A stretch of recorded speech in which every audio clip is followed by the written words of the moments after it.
আমলকি ধোয়া শুকাই নেওয়া হয়েছে, পানি থাকা যাবে না। তার মধ্যে লবণ দিয়ে দিলাম, পরিমাণ মতো লবণ। প্রচুর ভিটামিন সি আছে, প্রতিদিন একটা করে আমলকি খেলে ভিটামিন সি এর অভাবটা পূরণ হয়ে যায়। পুরো বয়ম ভরে দিতে হবে ভিনেগার, একদম ভরে ঢেকে দিতে হবে। কয়দিন পর খাওয়া যাবে? আপনি কয়দিন? এটা কালারটাই চেঞ্জ হয়ে যায়, হলুদ হয়ে যায়। দেখছো না, মনে পড়ছে। 7 দিন পর আমলকির আচারের চেহারা অনেকটা এমন হয়ে গেছে, হলুদ কালার। দেখতে কত সুন্দর হয়েছে দেখেন। বিসমিল্লাহ।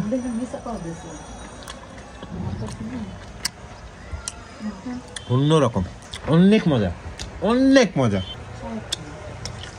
অনেক মজা, অনেক অনেক স্বাদ। ভিনেগার, লবণ, তিতো ভাবটা নাই।